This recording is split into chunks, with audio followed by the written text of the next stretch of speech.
Assalamualaikum warahmatullahi wabarakatuh. Sampurasun mitra kaum dangu mancomania di mana we ayana tepang dangu deui sareng aki di acara anu maneh oge nya dongeng Sunda ti channel Tepas Sunda.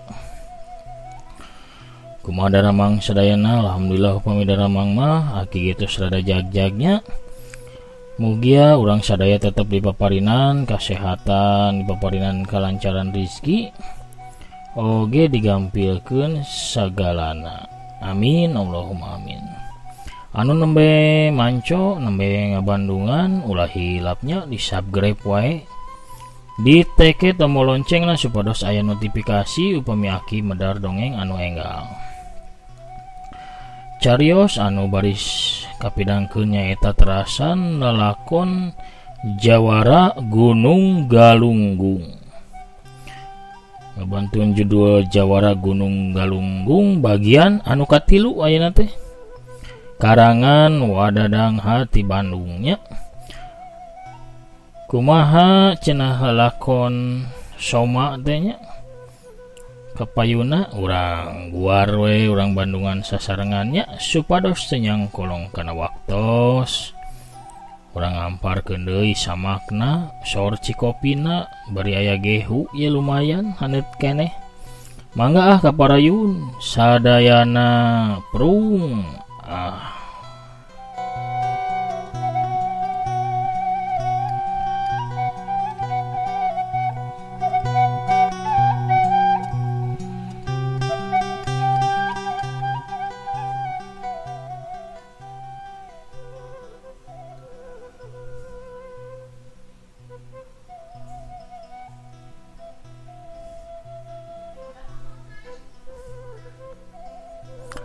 Tarsana anu kakarak tepi jadi rewas kacida ningali Bahtama anu geus ngagoler bari teu sadar.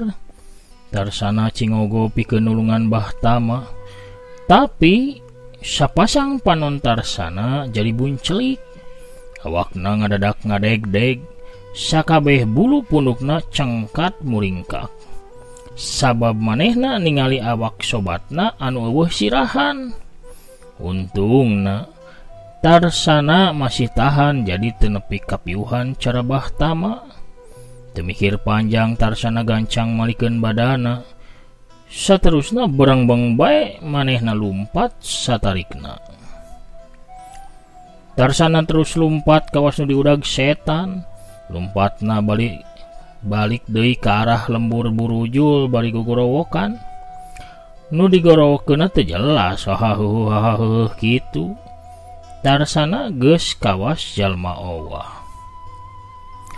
Sakabeh jalma nu panggih jeung Tarsana ting polohok. Pasti namah nyangka Tarsana owah atawa kasurupan. Atuh lembur burujul jadi geunjleung. Saurang lalaki nu make pakaian alus awakna jangkung begang ngaranna teh Kisura.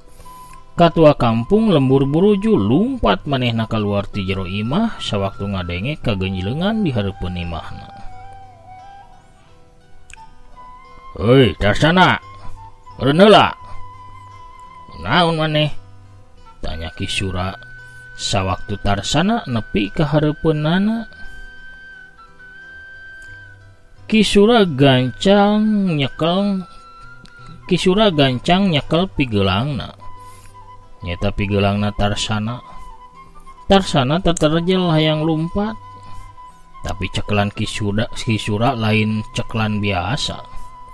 Tapi cekelan nu dieusi ku tanaga jero.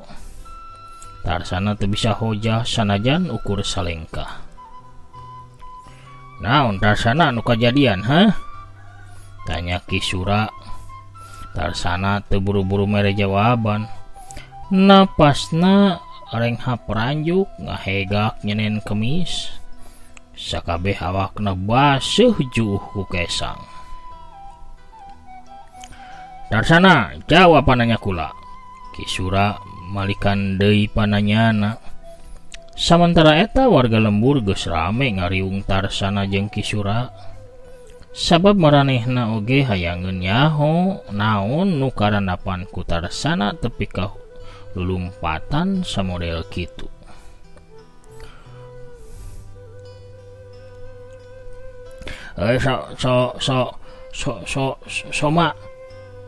Soma cek Tarsana bari sorana Arab eueup. Kunaon Soma? Sirahna pegat. Sakabeh jalma nu aya silih pelong. Nyari tanu jelas teu kudu rusuh. Cek Kisura masih nyeklan pigelang leungeunna Tarsana. Salian pikeun nyegah Tarsana lumpat deui teh, oge Kisura nyalurkeun tanaga jero pikeun nenangkeun Tarsana.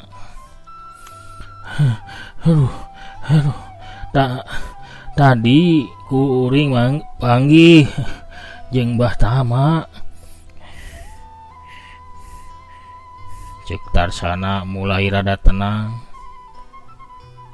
Bari mulai mere katerangan. Mbah Tama nanyakeun anakna Soma.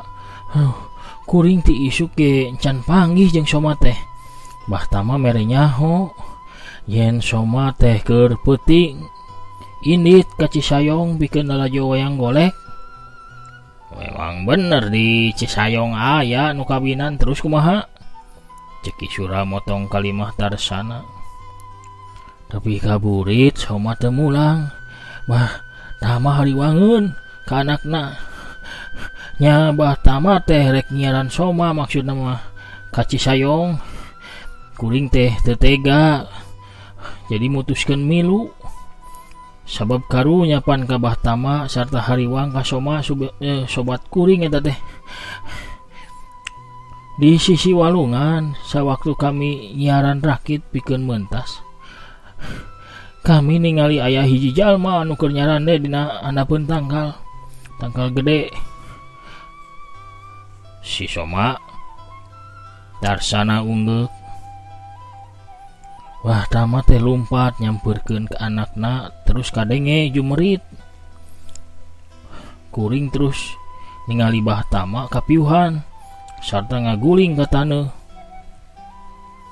Atuh kuring teh gancang muru ka Mbah Tama terus naon?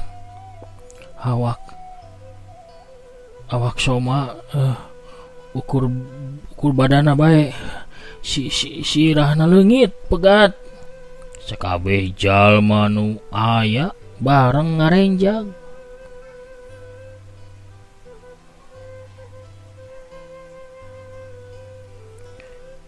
Sirahna eueuh pegat.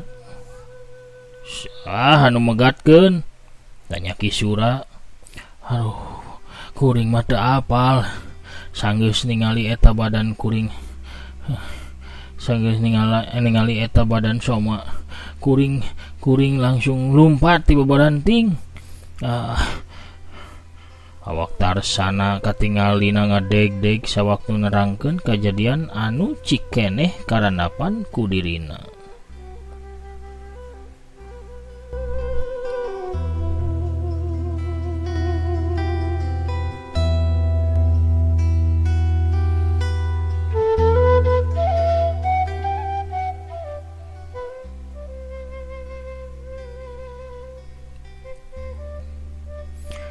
Kisura ngalepaskeun ceklana lalaunan. Sawaktu ngarasa ceklan Kisura leupas, Tarsana gancang lumpat ngabecir ninggalkeun eta patempatan nuju ka imahna. Sedengkeun Kisura dibaturan ku sababaraha urang warga lembur anu panasaran sarta wanian lumpat gancang muru ka sisi walungan. Ambuning si anu menang beja ti warga lembur ngeunaan nasib anakna, buru-buru muru ka walungan. Barang ningali ku panon sorangan kayaan badana Soma, ambuning sih jumeritna nyambat anakna saterusna kapiuhan teu inget di bumi alam. Awak Mbah Tama dibopong ku tetanggana, sedangkeun jasad Soma mah ditandu bari ditutupan ku sarung. isukna mayit Soma anu geus bariru teh geuneuk dikurebkeun. Bahtama ambuning si sumawana warga lembur mah saurang ge taya nu nyaho yen anu dikurebkeun teh lain mayitna Soma. Oge kabehan taya nu apal yen kumaha sabenerna ayeuna nasib Soma. Kabeh ge ukur bisa neguh babadekan Soma teh sirahna dicapluk ku buaya walungan Cilose. Sirah Soma diterei ku maung anu ti leuweung. Aya oge nu nyarita sirah Soma teh dipegatkeun ku dedemit anu ngageugeuh walungan.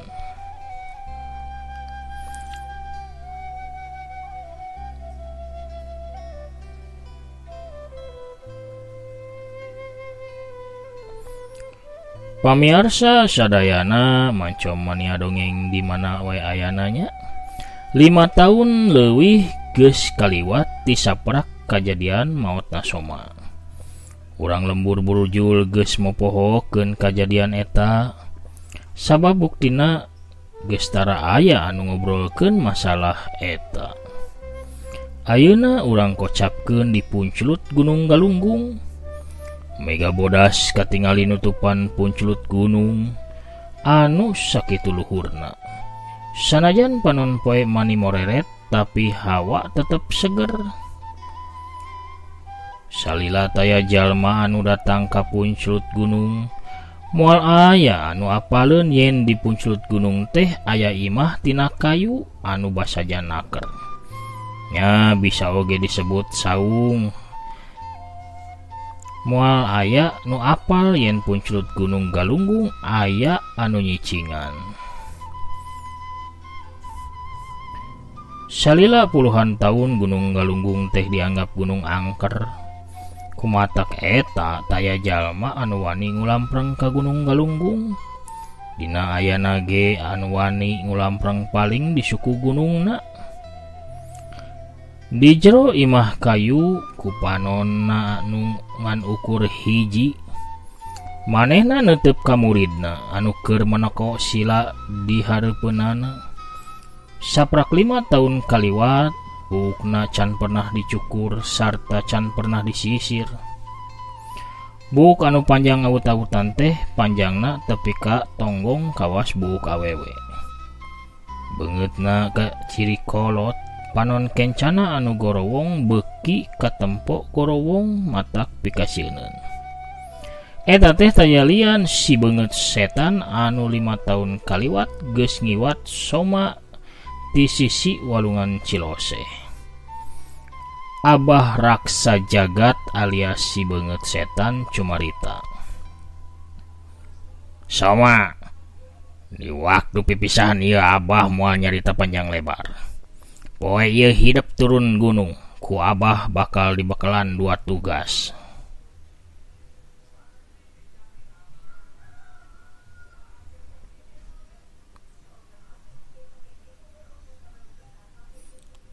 Tugas naon bah? Tanya Soma anu ayeuna mah geus umur 21 tahun, awakna tegep keker. Kae ku Abah dibejakeun sakedeung deui nya. Cek Abah Raksa Jagat. Anu penting mah anjeun kudu sadar Soma. Salila guguru 5 tahun ka Abah sakabeh ilmu kasaktean anu dikawasa ku hidup can aya artina. Masih kurang. Pikeun abdi mah sadaya ilmu anu diajarkeun ku Abah teh tos seueur sarta luhur pisan. Tong waka motong kalimah Abah ngarti. Sentak Bah Raksa Jagat. Soma geus biasa sabab memang apal pangadat nu jadi guruna.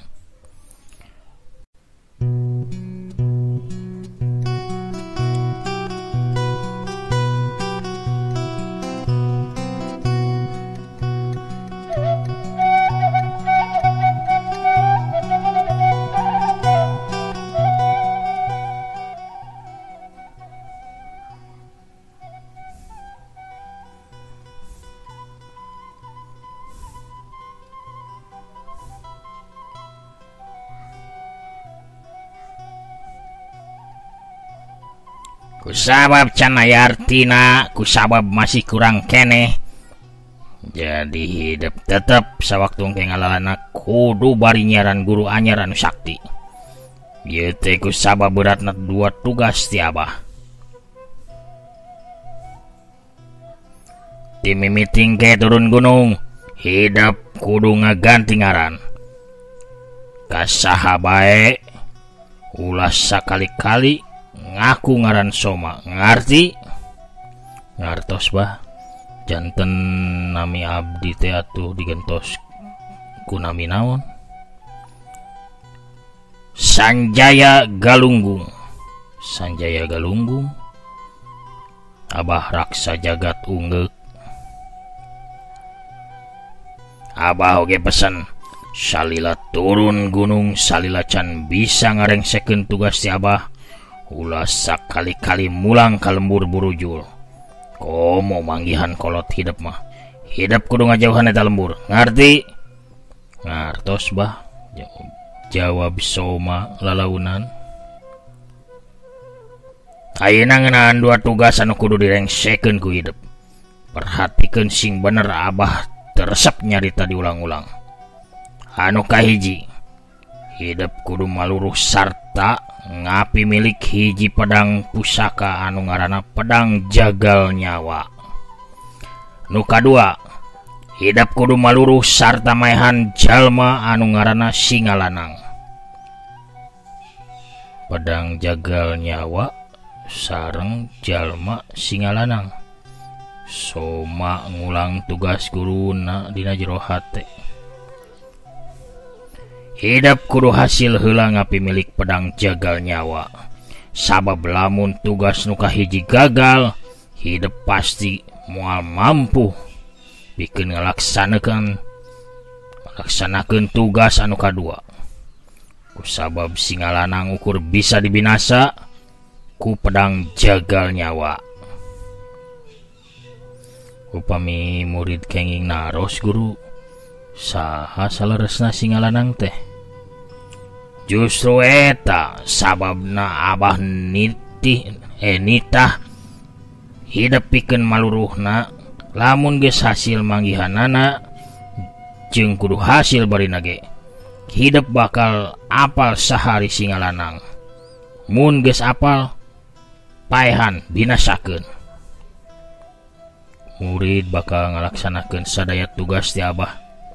Nyuhunkeun pidoana Abah. Cek Soma atawa Sanjaya Galunggung ayeuna mah. Abah raksa jagat ungeuk. Jung hidup geramiang didoakeun ku Abah. Salami 5 tahun abdi nampi mangrupa-rupa ilmu kasaktian anu luhung ti Abah. Abdi sabab apal naon rek diucapkeun ku Sanjaya, bah raksa jagat motong kalimah Sanjaya. Geus Sanjaya, hidup teu kudu nganuhunkeun sagala ka Abah. Anu penting mah laksanakeun bae tugas ti Abah. Sanjaya rada ngahulang sakedeung, teu pati ngarti kana omonganna guruna. Upami kitu mah abdi angkat apa?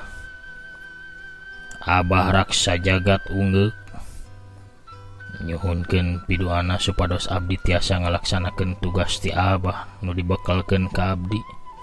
Ku Abah didoakeun hidup pasti bisa. Dihareupeun guruna Sanjaya rengku hormat 3 kali, tuluy muterkeun badana, saterusna ngalengkah ka panto.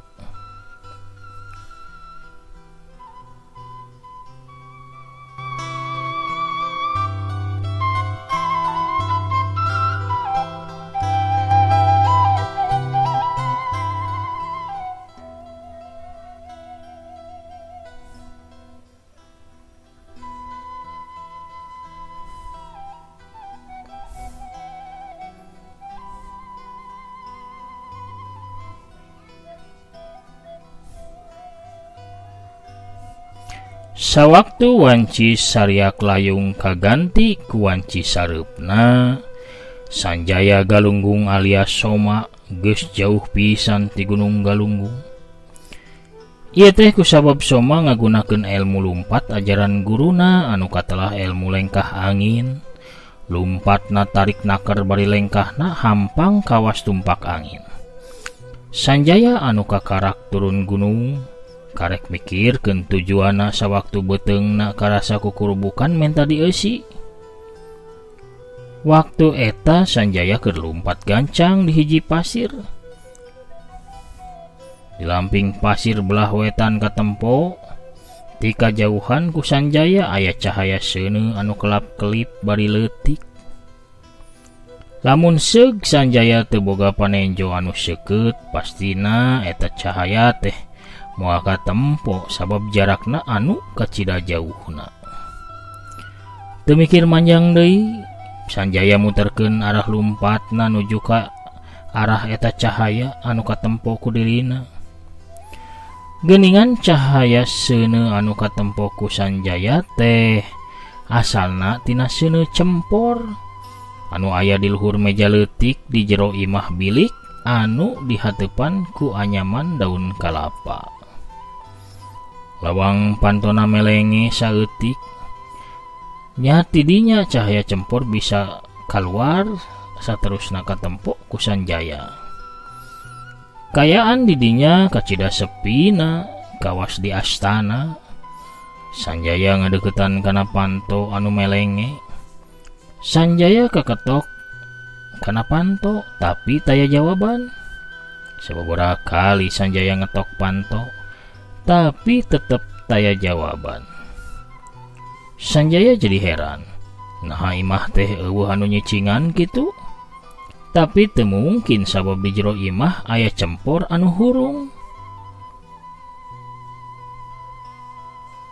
Sanjaya rek keketrok sakali deui, tapi teu jadi kusabab aya sora anu ngaguluprak di jero imah bilik eta. Sanjaya ngawanikeun maneh panto disurung sorana ngareket. Kegancangan Sanjaya asup ka jero lengkahna. Kegancangan Sanjaya asup ka jero imah lengkahna ngadadak ngarandeg sabab di hareupeunana aya lalaki ngacoprak pakeana pinuh ku getih. Leungeunna oge nyekel pedang anu sarua pinuh ku getih. Sawaktu diperhatikeun ramo-ramo leungeun anu keur ngajoprak teh kukuna paranjang, Sanjaya bisa ngaduga-duga saha jalma anu keur ngajoprak di hareupeunana teh. Kusabab guruna pernah mere katerangan yen di belah wetan Gunung Galunggung teu jauh ti Pasir Bingbin aya saurang jawara kolot nu geus kakoncara anu ngabogaan kuku panjang racunan sarta digelaran si Cakar Setan.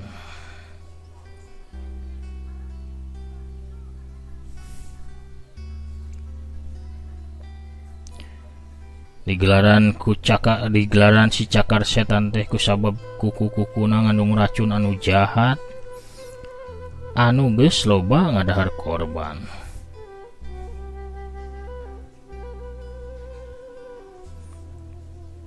Ye pasti si Cakar Setan. Gerentas hate Sanjaya, lamun kitu aing aya di wewengkon Pasir Bingbin ye. Keur kitu kadenge sora humargungna si Cakar Setan. Widura kadenge si Cakar Setan nyarita sorana halon meh teu kadenge. Saha Widura? Paling jalma nu boga urusan jeung manehna. Gerentas Sanjaya, Widura murid Abah ngadeukeut ka dieu. Sanjaya nama paham saha ari Widura. Karunya manehna nyangka aing muridna, cek Sanjaya dina jero hatena terus ngadeukeut ka si Cakar Setan. Dina kaayaan kitu, tek tung dung dung tek dung kempul di saradanya sabaraha kali malah nandakeun waktosna ka bujang Seep pamiarsa poharanya. Cager ya tukang kempul. Sakitu heula panginten anu kapihatur dongeng enteng akinya di channel Tepas Sunda. Mugia wae sanajan bari basajan tiasa janten panglipur kalbu, pangbeberah kana manah, pangrepeh kana hatenya, rencang ngadaweung, rencang eut kopinya, rencang santai. Sakitu heula panginten anu kapihatur, hatur nuhun anu parantos subscribe-nya, anu parantos ngarojong. Mugia wae sadayana dipaparinan kesehatan lahirna sinareng batina, oge dipaparinan kelancaran rizkinya, kahonta segala cita-citana, amin Allahumma amin. Sakitu heula panginten anu kapihatur, akina bade amit mundur. Assalamualaikum warahmatullahi wabarakatuh. Permios cagah hanca